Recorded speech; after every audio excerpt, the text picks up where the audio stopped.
woke up to, you're going to laugh at this, 28-degree weather outside. So it's a little chilly in the house. It's the opposite here. So I don't know what, it's really warm out. I didn't check the temperature. But what happens is it's raining. And so the rain freezes when it hits the ground. So there's a several millimeter thick coating of ice on everything. So I normally get up and I walk to Starbucks, which we talked about.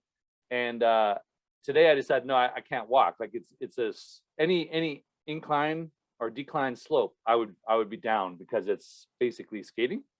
So I drove slowly. Oh, wow. First time I've ever had to drive because of the weather conditions just to get a coffee. That's humiliating. Oh, Weather's 1, John 0. What an amazing environmental hazard to drop into a 5-room dungeon. Freezing rain if it's on the outside, and if it's on the inside, more freezing rain. And just the lack of traction that I had on my little, 2-degree, 3-degree driveway just boggled me. I was grabbing onto the wall, right, so I could stay up. Just amazing. So I don't know what that would be. Disadvantage for life on everything. I don't know. So I was thinking about that too with terrain. We have a small little glade that we can hike to, and it's a 45-degree angle incline. So you're having to lunge going up. That's steep, very, very steep. And I would say, even if you were a skilled I'm not athletically skilled, but it imposes more than disadvantage.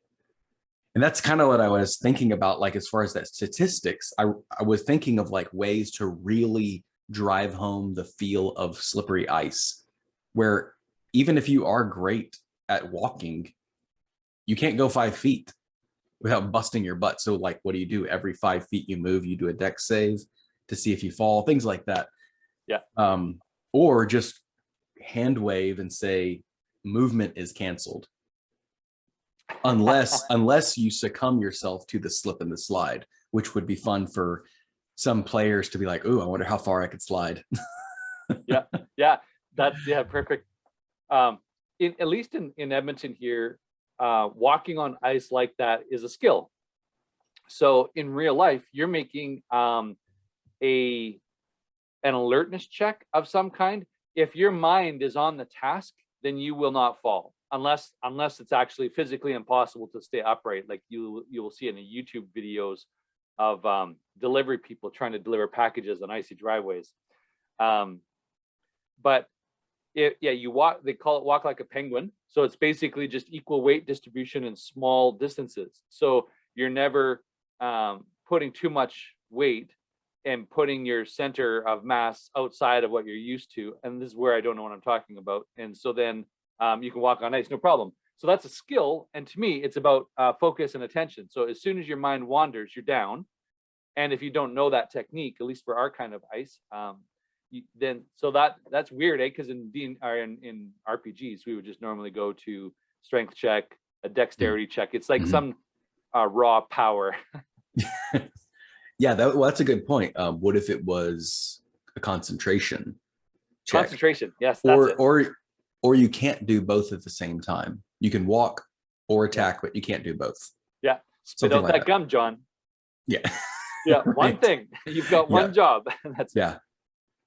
I was thinking about that too, to increase a challenge for a time, impose some kind of limitation that only allows for one action or only allows for one hard choice. Yeah, love it. I think that's really good too. And then give the hope of releasing that limitation. Yeah. There's so many other ways I'm trying to think of besides just saying roll twice, take the higher or take the lower. But I did do a small query, and a lot of players were like, but I like rolling lots of dice. There's something exciting about rolling 2 d20s, and then even with disadvantage, that's still exciting. So I was trying to figure out ways to figure out how can you roll lots of shiny math rocks? Because that's sensual. It's physically experiential. Yeah, there's something. Tactile. Yeah, and I personally love that sound of. Yeah, it's so appealing. So I can see why giving players that incentive to roll more dice is exciting. But I think one thing I'll make a note of is I'm partially a kinesthetic learner. So I like having to tie physicality with basically memory. And so I have and that actually dovetails into other things. So I like the feel of carpet, for example, on my hands. You know, you rub it on your hands, it gets warm, it feels good. So it's that kind of thing. Anyway, so I asked anybody who went to Las Vegas from Canada for years to come back with a pair of Vegas dice, of casino dice, because they have such sharp corners. And so when I roll them, it's just, it's perfect. I love rolling these sixes, especially if there's like 4 or 5 anymore. You can no longer get the corners. There's not enough. My hands are too small. But yeah, I can get those corners working on my palms, and it's just really, tingly, tactile. Yeah, and then for learning, I usually have a toy, and then I will be doing patterns on my hand or something as I'm learning, and it just seems to keep the brain focused on what it's supposed to do instead of things it's not.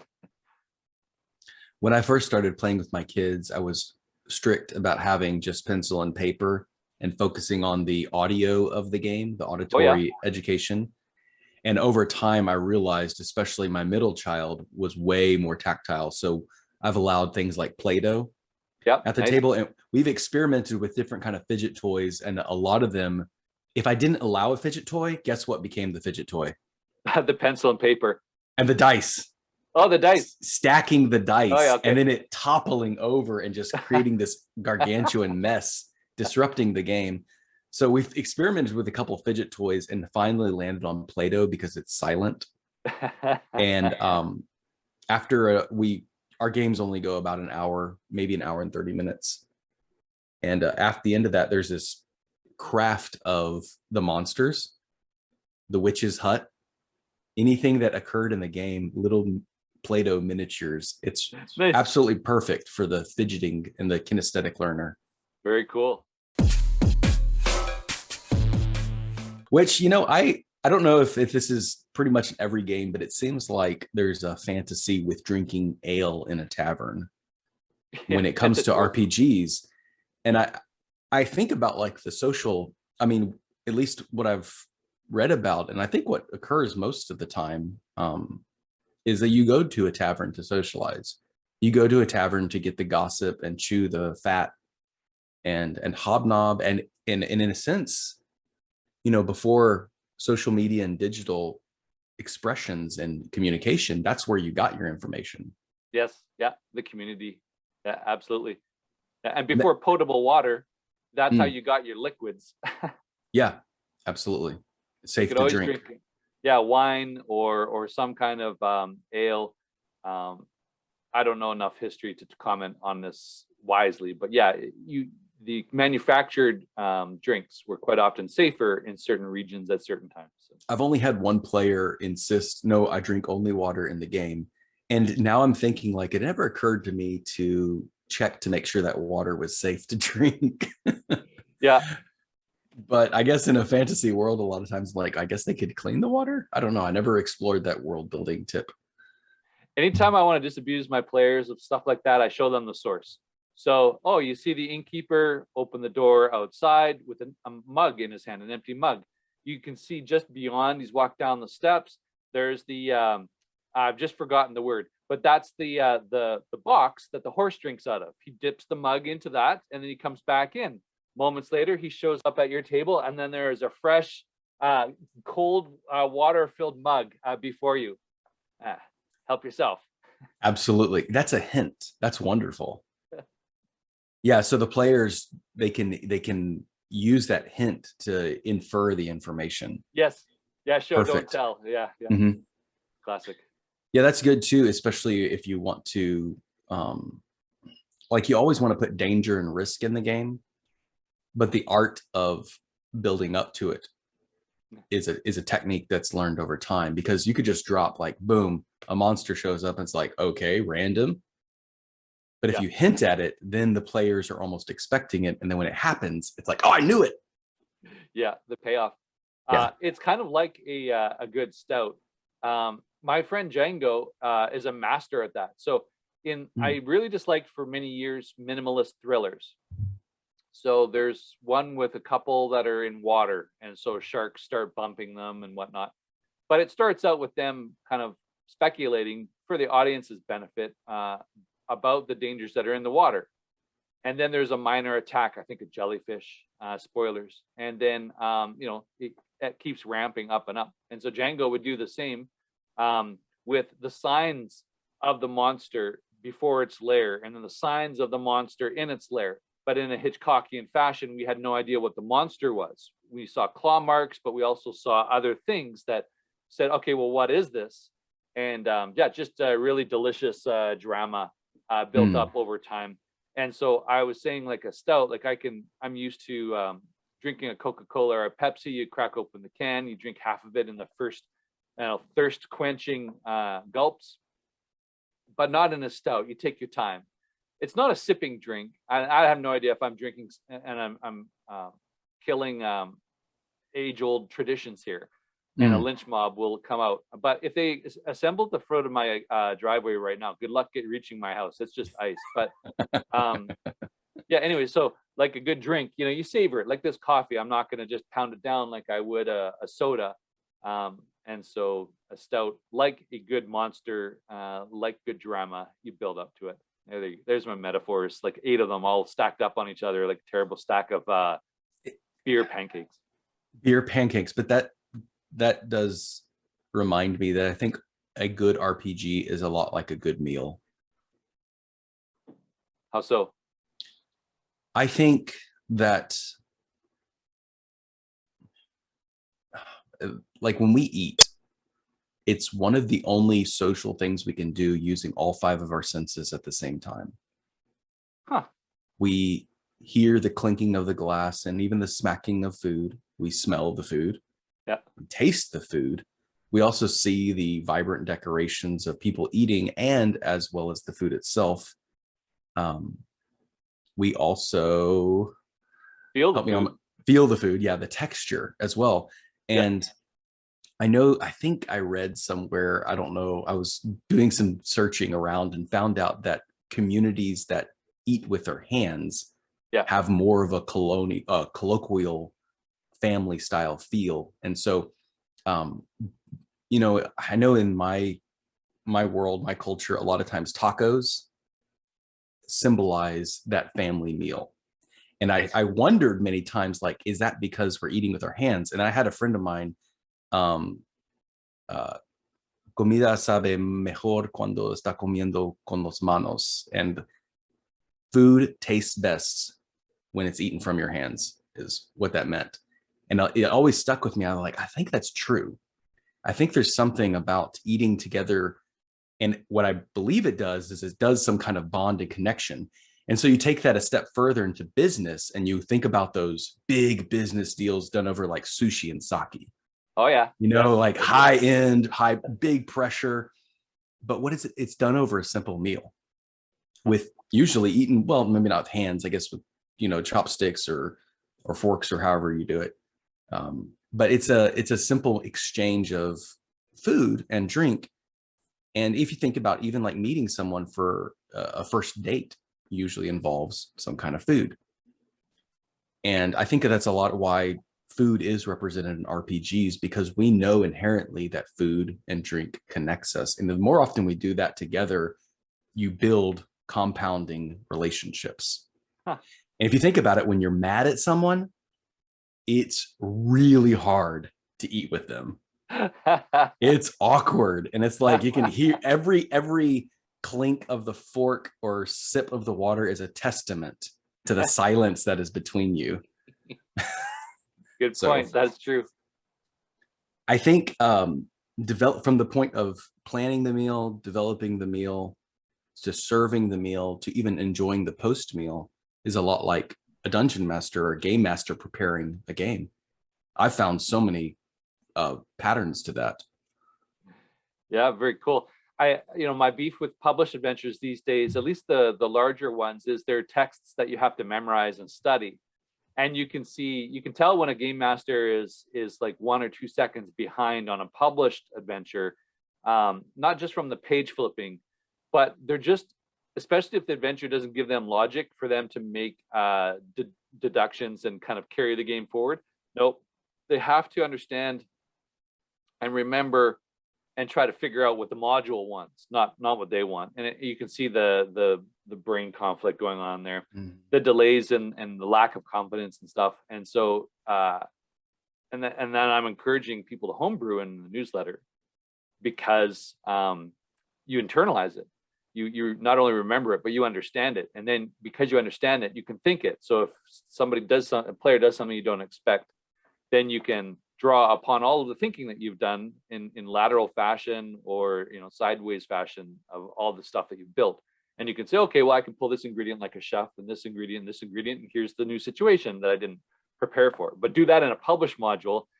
And then my thing is I always make a wrong decision, and I have to then spend time getting the party back on track for what the published module needs next. I'm just terrible at maintaining that continuity of story logic. So as a metaphor of eating, that's really good, because I'm learning to cook, which we talked about before, and understanding the ingredients and how the doing things in certain sequences develops certain kind of tastes and odors and textures. Yeah, it's all different when you do it yourself than ordering something that comes in a bag. So yeah, really, really cool metaphor. Yeah, excellent.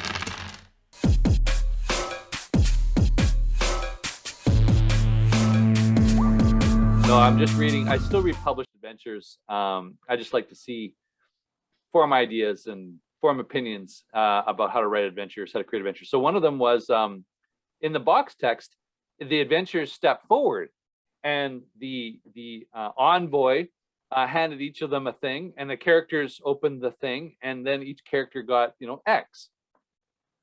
But holy cow, like in a regular game, I would never make the characters actions for them. I would never make them step forward. I would never make them just receive the gift or the thing, the potentially trapped or poisoned thing. I would never have them open the thing. And so yeah, in published adventures, I think WotC modules and the Pathfinder modules are pretty good about that.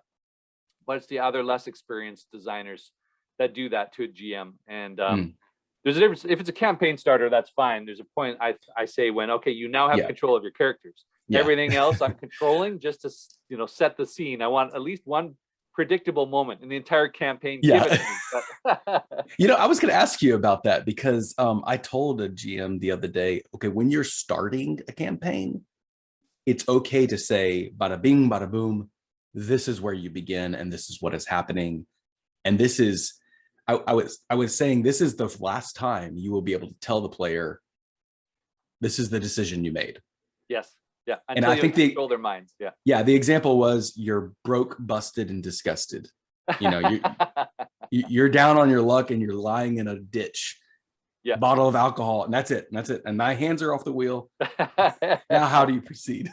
Because I think you have to, it's like, back to that baking recipe or baking metaphor. You have to get that starter of yeast to get the adventure going. Yeah. And I think it's a madhouse if you tell players to start it for you. And I did that one time. I didn't start the adventure, and it was like 2 to 3 sessions before there was any adventure happening. Yeah. And it takes longer for the party to gel. Yeah, it was painful. And then my brain is telling me, like, there's no logical sense why these people should be together. Yeah. They should be home. It should be safe. Why are they risking life and limb? And that bothered my mind. I've made that mistake many, many times. A lot depends on your players. So if you have theater players and they're used to improv, then they have this, they put the energy into making bonds with their fellow players and making the GM's life easier on purpose, consciously. But the majority of players don't think that way. And so, yeah, herding the cats after you give over control at the start is very difficult. It's better to put them on a trajectory, and ideally through a horizon event, like a goal, as opposed to a push event where all they do is they're tethered to the past in some way. So yeah, I agree. And so I set the stage. It's a hard-coded railroad, whatever you want to call it, but here's exactly the situation. And then okay, now like the reverse matrix, Anderson, you now all inhabit the bodies of the characters as of now, and I'm no longer controlling your characters. Although I do have a you got really drunk table where the players, if they choose to drink too much, they make a saving throw and then they roll. And so in my Murder Hobos campaign, the druid woke up in the forest naked, all covered in blood. And so they lost all their stuff. So they had to go on a quest to go find where they, dropped their staff and where they did this and that. And of course, the thing that they murdered. So the rolling on the table comes with some risk, but that's about the only other time I take control of the character. Kudos to you. Like, it's just a good model. It's solid. Yeah. It makes so much sense and it's so easy to teach. And I think when you have good content, it's just that easier to teach and explain. So. Yeah. For whatever reason, a lot of stuff was stripped away.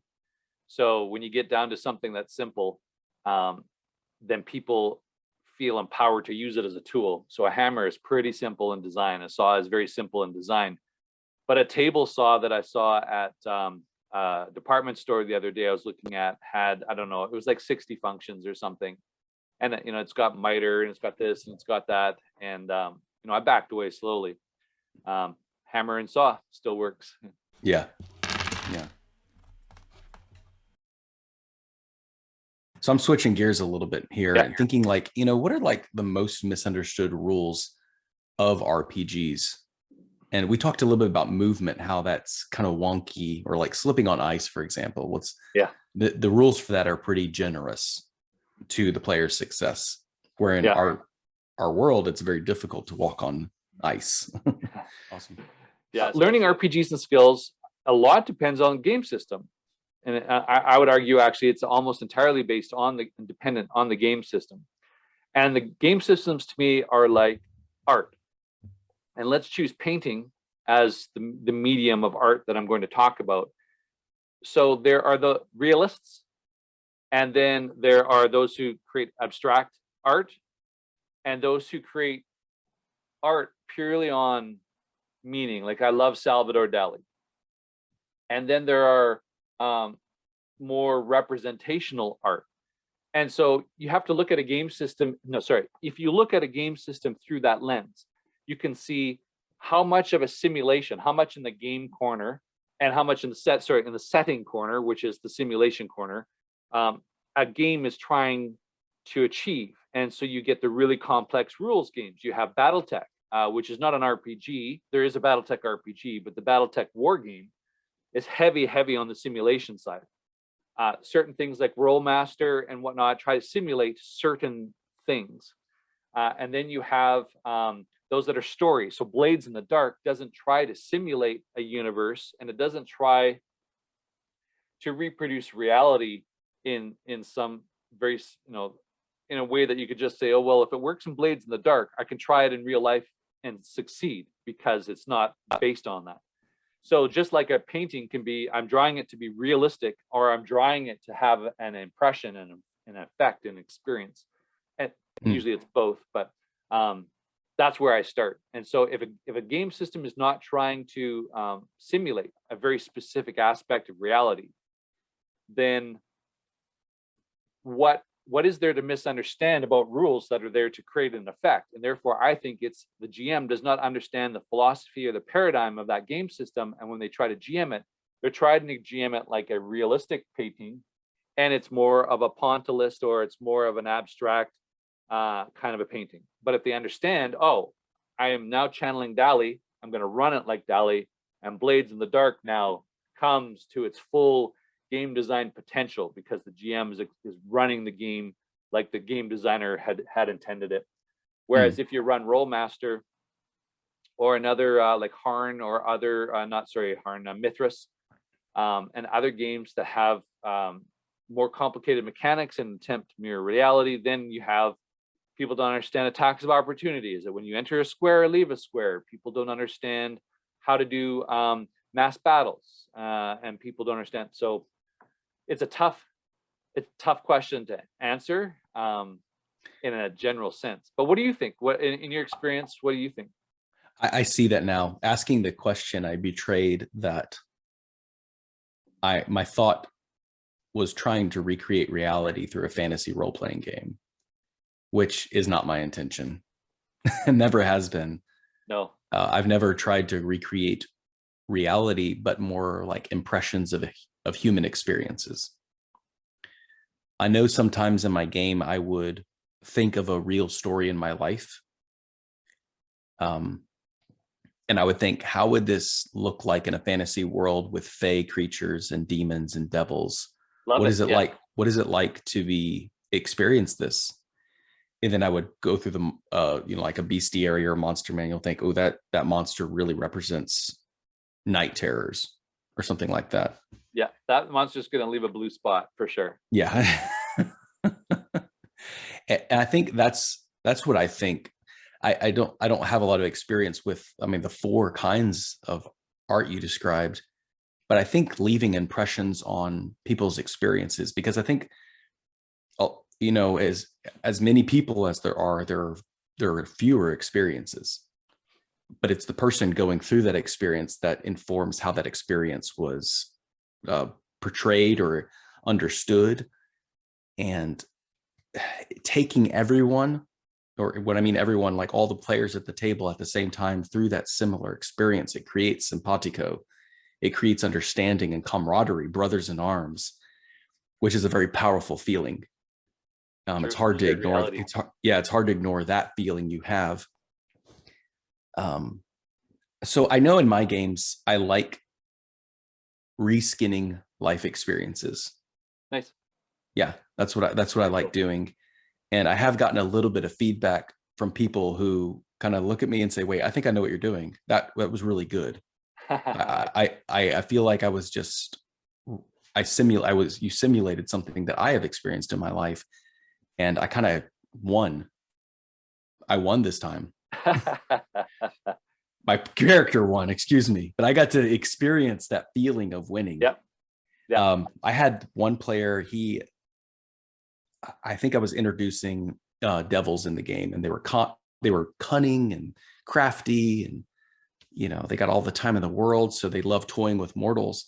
Well, I didn't know corporate executives for sure. Yeah, I didn't want to say that, but you said it. Okay, go ahead. I didn't know it at the time, but my player, he was joining with his kids. He sells like $1 million steel rigging equipment or something. His art of the deal is perfect. And so he took me to school and took my villain, my horrible devil villain to school. I was like, whoa, I'm going to have to completely change the game because I know who this person is now. Yes. Yeah.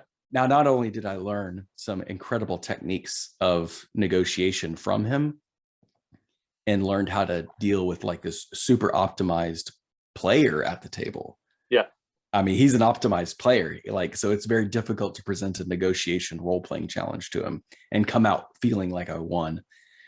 But all of the other players, of course, enjoyed him at the table because they had no problem with devils outsmarting them anymore. Yeah. But I think that was fun too, because he enjoys that in his life. He loves closing that deal. Yeah.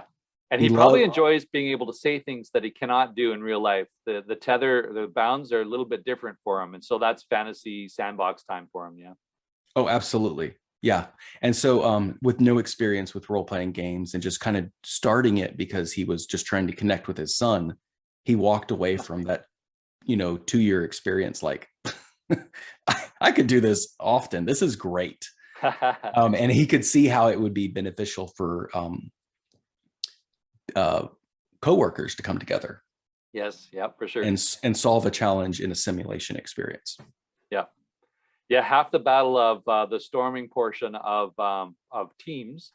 What is it? Storming, forming, storming, norming, and performing, I think, is the rhyming version of human manipulation in a team environment. But anyways, yeah, half of it is just understanding the other person. So, that person cuts me off. I can never finish a sentence around that person. But after a while, that's just them. Do you know what I mean? Like, you don't take it as a personal affront now. I don't like being interrupted in general. though I interrupt. So, I have that kind of double standard going on, which I'm trying to fix. But still, at work, if I'm interrupted by the new person, it's like, that's rude, and I have a point to make. That's why I'm making noise right now. Why are you stopping me? And generally not to grandstand, but just convey information. But once you understand that that player's mannerism is that, or that they do this or they do that, and it's different to you, and it's counter to your worldview, then eventually you get to understand them, and then they just become a friend who does that, and you become their friend. You do that to them in your own way, and it's good times. Yeah, I think that's believing the best in each other. Right. Yeah. Nice. That's something my wife and I we talked about is, am I believing the best right now about you and this person? When it comes to interrupting, one of my paradigm shifts was going away from, they're taking away my meager ration of attention, poor little me. And I shifted it to, oh, they are so excited about this topic. They're hanging on to the coattails of my idea. They're so excited. They want to jump in the pool and splash around this idea with me. And that one shift helped me understand there's a certain type of learner and type of person that does enjoy jumping into ideas cannonball style. Yeah. Oftentimes that looks like, and like that interrupting.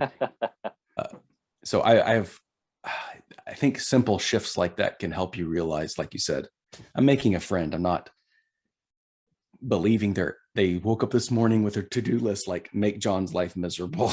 That's tomorrow, but yeah, you're right. Okay. You're right. Exactly. Well, yeah.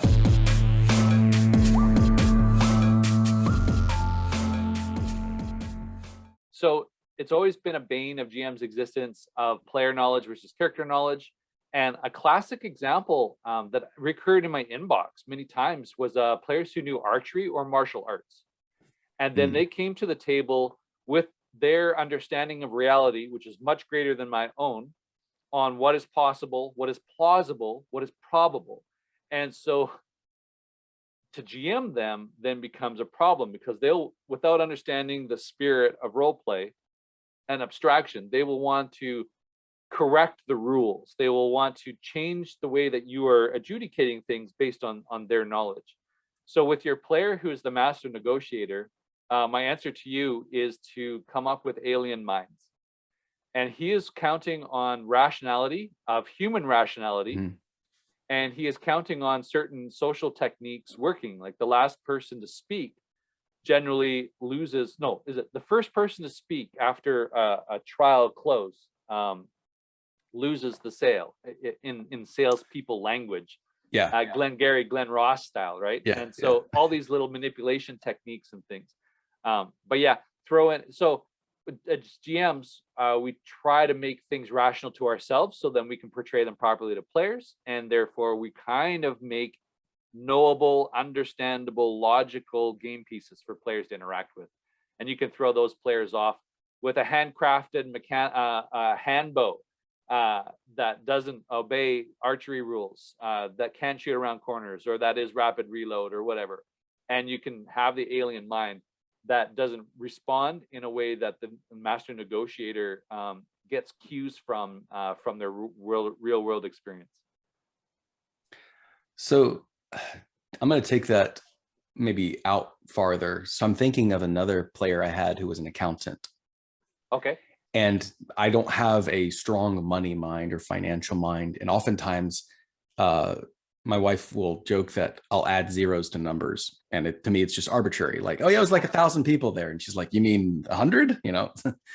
So I know I've been corrected many times when it comes to numbers. And so when I started using gold and price and value in the game, a lot of times I would just go for the shock value or the underwhelming value of the sale, buying a magic sword. And the accountant I could see him like bucking the rules, but he's a very polite, soft-spoken guy. But I could still feel he was like wincing at my egregious use of money in the game. So I picked that up and I said, hey, you're an accountant. Yeah, I'm probably butchering this whole system for you. Like, I am not an accountant, but I'm still running the game. Can we like work together a little bit and figure out some way that's not, suspending your brain and belief but is also allowing me to continue as the game master. And we developed really quickly like an equivalency, cool. so that at least in our current day economy, gold felt about the same. Yeah. And I'm sure if I shared it with someone right now, they'd be like, actually, so I'm not going to share it, but it was enough of a quick rule system so that his brain wasn't constantly being, ramrodded with this ridiculous fantasy. And then I had another player who was a martial artist, and he played a monk martial artist. Lovely. And it was just, pretty much the first few sessions we had to, which was great. And I always do like a debriefing at the end of my games, like a stars and wishes. But oftentimes there were scars in the game. And he said like, okay, we gotta work together on this. And I was like, okay, well, what do you want to do? He's like, well, I want to do this move and this move. And I think it's very unrealistic that this could happen. So he laid out all this stuff, and I pushed hard on like, well, but we're going to stick within the class.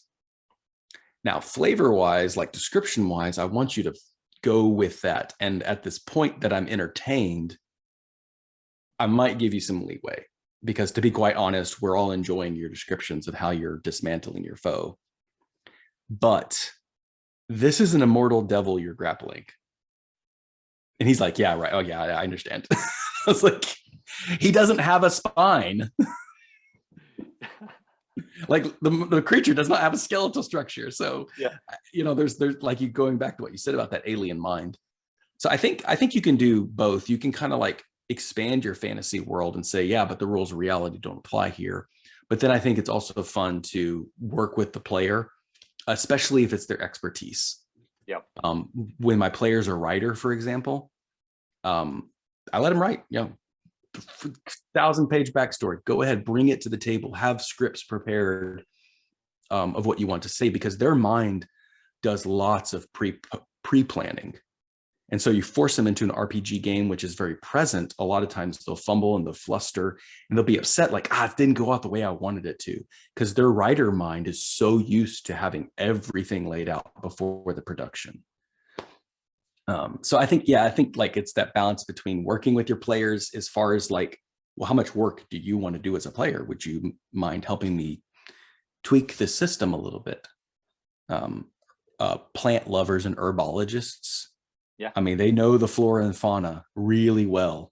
And so when they bring to me like a world building moment, like, oh, this fern here, I found it and it has healing properties. I'm like, oh, so that's how you cast Cure Wounds. Yes. Yeah. So we kind of bridge the gap, so we're not constantly rewriting a system, but also doing what I think is one of the strongest ways to increase value in a game is to increase participation. Yeah, I agree. Let's all put our hands in the recipe and make this together. Yeah. So when you asked about, which mechanics have the most are least understood, the reason, like, I think I frustrate people sometimes because I focus so much on the game corner of the GM triangle, and it's because we have agreed to sit down and play a game.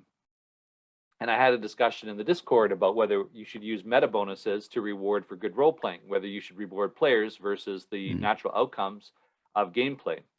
And so that's a philosophical debate we can have in the future. But my opinion is, because there's agency in this game, certain amount of player agency, the problem is give an inch, take a mile. And in when I played Monopoly, it used to be my favorite game. No one ever argued with me about the breed of the dog. It's a Scotty dog. Everybody, whether it was a piece of the metal to them or pewter, or there was actually, they would bark as they walked around the board. That no one ever can question that. But you have that little extra agency in role playing, or a lot of extra agency sometimes in some GMs in a role playing game. Now you have a problem mapping actual reality to the game mechanics.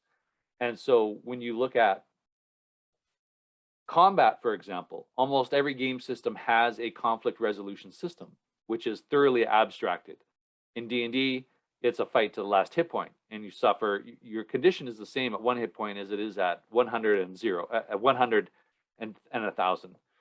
So in a conversation I had with Alan, or Exile in Paradise, in the forum, he listed all the mechanics that were missing for him in, or just in general in D&D 5e for combat.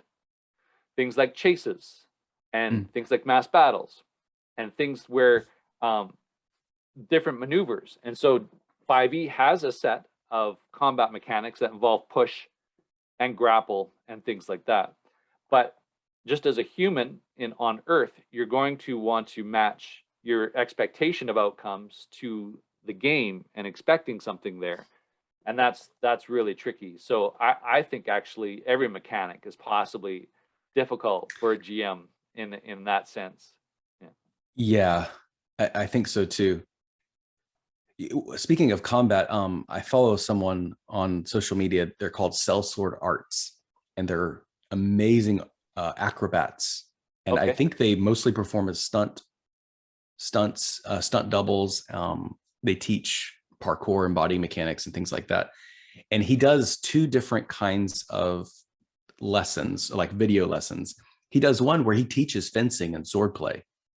And he teaches it from a very realistic perspective. This is how you do a longsword. This is what you attack with a bastard sword. And he does all the mechanics. And then he does like mockery videos of like, this is why Hollywood got it wrong, which I realize like, yeah. And he does it in a very, it's not condescending or anything. He's just explaining like, this is how reality works. This is why spins don't work. Like you lose momentum. The game is to close the closest point between A and B. It's not to flourish. Yeah. But it looks cool. And so they also do this other channel or a series of shorts where they simulate like Skyrim, they simulate Assassin's Creed, they simulate all these cool games. It's like, yeah, that looks amazing. And I think there's both. There's like that desire for realism in the game, and there's also that desire for flourish because it looks cool. Yeah. And I think doing both, I think the challenge is like, when do you alternate? When do you tell your players, surprise, here's the gritty realism of the game? And when do you tell your players like it's time to embellish? Yeah. And so I don't know, like I don't know if that upsets many players to have a GM who's constantly throttling between the back and forth. To me, it's not either or alternating, it's stacking. So once you master your game system, you can think the game system to produce basically the laws of physics that are your game world. And now you can educate your players on those, and then they can start thinking and making decisions and embellishing. And so I see it as stacking, or all three sides of a three-sided coin, and not either or. But it definitely, some viewpoints, it could definitely be either or. It's a tricky thing. Ultimately, I think the players game and make decisions and communicate to you with an expectation of an outcome that they have in their mind. And if you run the game in a way that those outcomes are nullified or nerfed or mitigated through what the player will feel is arbitrary or subjectivity, you have the conflict that comes up, which is probably almost my number one complaint in my inbox over the years, is problem players. But the problem players are usually problem GMs who do not understand what the players are expecting and facilitate in such a way to bridge that gap. Like in a compromise, both sides have to eventually meet in a middle point. It's not good if one side is always going all the way over to the other camp. But the GM needs to be the leader in that respect. Another conversation, I think, for another time, a whole lot to unpack there. But I do believe that the game corner is a foundation and critical. If everybody is channeling that, then all the hand waving and the house rules and the meta bonuses can stack on top of that. But my argument is that in most cases, you are trying to fill a gap with the wrong tool. And until you see the gap for what it is, and this is me saying, I have this understanding, maybe I'm misunderstanding the entire world, but if you see the gap then and pick the right tool, then your game flows. For example, if you do not understand probability, you're going to use bonuses and gimmies and hand waves because you do not understand how basically the odds generate the reality of your campaign. So if you look back in the campaign, was it harrowing or too simple? Was it full of unbelievable, like hard to believe things, or a series of choices that built up and built up and built the tension and built the negative possible consequences, the stakes and stuff? And I believe all that is based on, in part, on system mastery. Yes, that is very true. And I think, like, going back to building your craft, like my friend that understands the 60 function table saw and knows how to write the computer program to program that table saw so you can push a button and boom, there's your wonderful crafted furniture, as long as all the parts work. I mean, that takes time to understand. And I think that's the exciting part about being a GM, is learning the systems and looking at that dice and realizing, wait a second. Every time I roll this, I'm risking something. And that was a big aha for me. That could be a big aha for a GM, listening, is that, what does the dice mean? Why do you use it? It's to determine an outcome. And it's kind of like what you said, that game mastery, that game system is what we're all agreeing upon. Yeah. And so when the game master lets go of the wheel and says, okay, we're going to roll to see what happens, or you roll to see what happens, that's determining. It's kind of like that. I mean, you still have to interpret it, but you're letting that fate decide, versus, John, you say, I intend to shoot this skeleton through the head. Okay, you succeed. And, you progress forward. If there's no level of try, then you just progress forward with the story. We agree upon that. But if there's some level of difficulty, because I'm acting as the agent for this skeleton wanting to preserve its life, well, I'm going to try and duck out of the way, or I'm going to try to evasive maneuver. It produces some difficulty. So I think that may be a good step, or a good takeaway. What I heard in all that is, make sure you listen to your players and ask them, what do you intend to do? What are you hoping to accomplish here? What do you intend to do? Well, I intend to climb to the tree to get safe away from all these people. Oh, okay. My bad. I was thinking you were trying to do this. And that could be a good way to smooth out that frustration of unmet expectations. Mm-hmm. Just asking that simple question, John, what are you intending to do? Well, I'm intending to distract the genie so we can get away.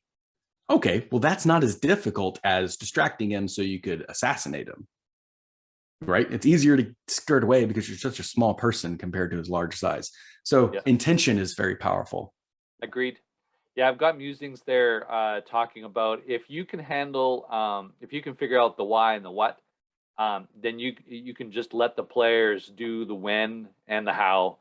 And so if you understand the player's intention, so that's the why, and then the how they're going to do it, so that's actually the what, even though I just said how, but like, what are you doing?